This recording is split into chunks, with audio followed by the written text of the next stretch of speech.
and down till he makes no sound because he's dead. Shut the fuck up. Oh, ya Tuhan. Assalamualaikum.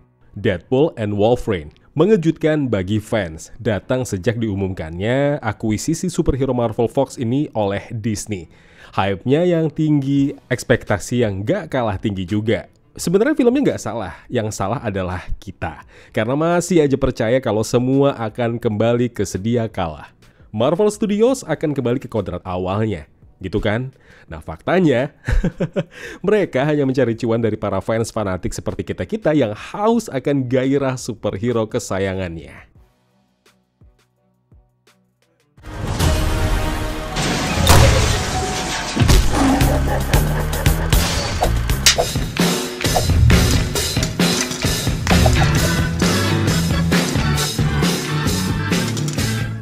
Deadpool and Wolverine. Ada 3 kubu fans nih. Fans Deadpool, fans X-Men, dan fans MCU. Yap, 3 kategori fans jadi satu, berkumpul menyaksikan kemeriahan yang ada. Walau sebenarnya ketololan merilis trailer seabrek itu sudah membuat nafsu itu perlahan kendor. Awalnya. Ya kayak ejakulasi baru saja terjadi dan butuh waktu buat bisa bangkit lagi.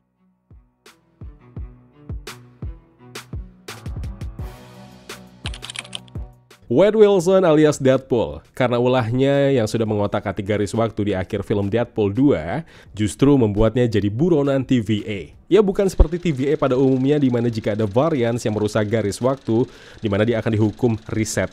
Seharusnya demikian. Pengecualian untuk Loki. Nah, pengecualian juga terjadi kepada Deadpool, di mana ia diperintahkan untuk membawa Logan alias Wolverine untuk menyelamatkan universe-nya yang akan segera menghilang. Ya, hanya itu salah satu caranya untuk mengembalikan itu semua ke semula dan membawa Logan alias Wolverine ke TVA. Pencarian dari satu universe ke universe lain akhirnya mempertemukannya dengan Logan paling menyedihkan. Sosok Logan dari universe yang sudah membunuh hampir semua X-Men. Dikira Wilson dia telah membawa Wolverine yang sesuai, ternyata salah. Nah justru gara-gara ini dia malah terperangkap di Void dan mempertemukannya dengan Cassandra Xavier di sana. Dan juga para varian superhero lain dengan kata kunci, mantan superhero Marvel Fox. Bukan film MCU yang kalian cari kalau emang dari awal berharap kualitas ceritanya akan memuaskan dahaga kalian semua. Dibandingkan sama salah satu film paling buruk seperti Quantumania mantap, ya kata orang-orang itu paling buruk ya. Deadpool and Wolverine bahkan di bawah itu. Buang jauh-jauh ekspektasi kalian kalau memang pengen menikmati kepuasan hampir semua aspeknya. Film solo ketiga Deadpool tidak sebaik itu, bahkan tidak lebih baik dari 2 film pertamanya. Film ini ya dari fans untuk fans. Itu saja yang patut kalian ingat ketika memutuskan untuk menonton film Deadpool and Wolverine. Film sebagai pemanasan yang dibuat semata-mata untuk starting menuju Mutant Saga yang sudah dipastikan akan dibuat setelah film ini. Cuma sayang, Marvel Studios nampaknya sebatas bermain-main dengan filmnya. Mengesampingkan niat mereka untuk memuaskan kebahagiaan para fans fanatik Marvel Cinematic, ya mau universe yang mana itu, mau yang Fox, Sony, atau mungkin Disney. Terutama bagi mereka yang sedari dulu sudah mendambakan kemunculan karakter superhero tertentu untuk dibuatkan live action karakternya. Marvel Studios sejatinya cuma main ecek-ecek nih demi meraup pundi-pundi dari kita semua para penikmat MCU. Ya ini ada hubungannya dengan poin pertama tadi mengenai plot ceritanya atau bahkan premisnya yang tidak ada yang spesial. Kemudian, karakter antagonis, Cassandra Xavier, yang mengulang peran antagonis film-film MCU ke belakang yang kurang motivasi. Diperkenalkan tampak menjanjikan, ketika disaksikan justru, ya seorang villain yang kurang motivasi, kurang greget. Menurut kalian gimana? Aktornya nggak salah, yang salah justru karakternya sebagai antagonis tidak bisa dinikmati. Selain jari jemarinya yang bisa menembus tubuh subjeknya. Wow, menggelikan. Lalu tentang ratusan kawanan Deadpool all varian yang sudahlah. Gimana? Udah terjawab belum siapa Ladypool itu? Gimana? Enggak. Sudah berapa teori yang kalian tuangkan? Teman-teman kreator sudah berapa video untuk ngebahas ini aja? Kita sama-sama kena prank kok. Faktanya tidak ada jawaban sama sekali. Kemudian dan yang terakhir adalah disayangkan sekali latar belakang Wolverine versi ini tidak dikembangkan.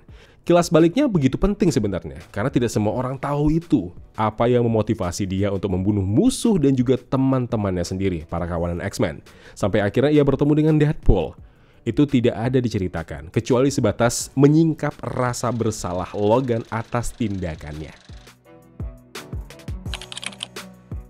Bagus, Gus. Kalau kalian emang mau berteriak sekencang-kencangnya, terkaget-kaget sepuas-puasnya. Karena beberapa karakter yang akan muncul sebagai cameo yang mungkin sudah terdengar desas-desusnya sejak lama atau mungkin yang tidak pernah ada dalam bayangan kalian akan bikin kalian terpuaskan. Ya, apa kabar dengan Chris Evans dan Henry Cavill? Atau bahkan the one and only sosok pahlawan Marvel yang sejak kapan kalian nantikan project solonya dibuat? Siapa lagi kalau bukan si Master Kartu? Perlu diakui, dan nggak apa-apa sih kalau kalian mau mengejek DCU gara-gara ini, yang sok-sokan memasukkan fanservice Superman Nicolas Cage yang akhirnya cuma jadi sampah. Hai guys, contohlah MCU. Selain keberanian Disney membuat pengecualian sama project mereka kali ini menjadi liar dan berdarah, mereka justru paham seperti apa seharusnya ngebawa dan mengangkat cameo yang tidak cuma numpang lewat, tapi ada peran kecil yang berkesan di sini. Dan itu dibuktikan loh, 5 jempol pokoknya. 2 tangan, 2 kaki, 1 silahkan ditanya Dora. Di mana jempol itu berada? Kalian akan bersorak-sorai soal ini. Terlebih saat pertarungan mereka di The Void bersama kawanan perompak bawahan Cassandra Xavier. Damn good! Gak pernah kepikiran kalau inner child lo sama hero senior Marvel ini bisa ada di MCU. Kemudian soal chemistry yang mengagumkan antara si cerewet Deadpool dan si misterius Wolverine. Siapa sangka, karakter ini yang tampak bodoh saat pertama kali dipertemukan di X-Men Origin, dan versi terbaru mereka kali ini di MCU justru berhasil mengolok-olok kebodohan peran mereka sebelum akhirnya dipungut Marvel Studios dan juga Disney. Ditambah brutal, dimana itu adalah kata yang sangat melekat buat mereka berdua. Siapa sangka, tanpa terkesan berlebihan, yang kita lihat di sini bikin satu teater kegirangan. Shut the fuck up. Oh my god. Kalau aja emang Disney pada akhirnya bersedia lagi ngeproduksi film yang memang tidak ramah anak-anak seperti Deadpool and Wolverine ini, ya bukan tidak mungkin, pamor mereka akan kembali lagi ke semula. Meski lagi-lagi, jokes pelangi-pelangi alangkah indahmu akan selalu ada menghiasi karya mereka. Mau itu ngumpet-ngumpetan atau terang-terangan seperti film Deadpool and Wolverine ini. Buat kalian bertanya apakah film ini sebaiknya ditonton di teater IMAX? Jawabannya tidak perlu.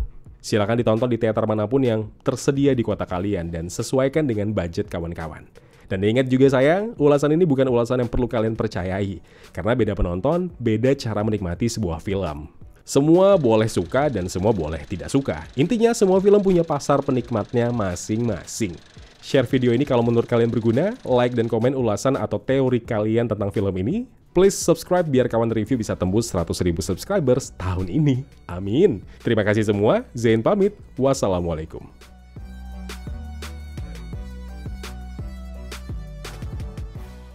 Ya kawan-kawan, terima kasih telah menonton video review ini. Jangan lupa klik tombol like-nya kalau kalian suka, klik tombol dislike kalau tidak suka. Klik juga tombol subscribe dan bel notifikasinya biar nggak ketinggalan review-review film terupdate lainnya. Kalau gitu aku Zain pamit undur diri. Terima kasih, jaga kesehatan, tetap positif, dan jangan lupa bahagia.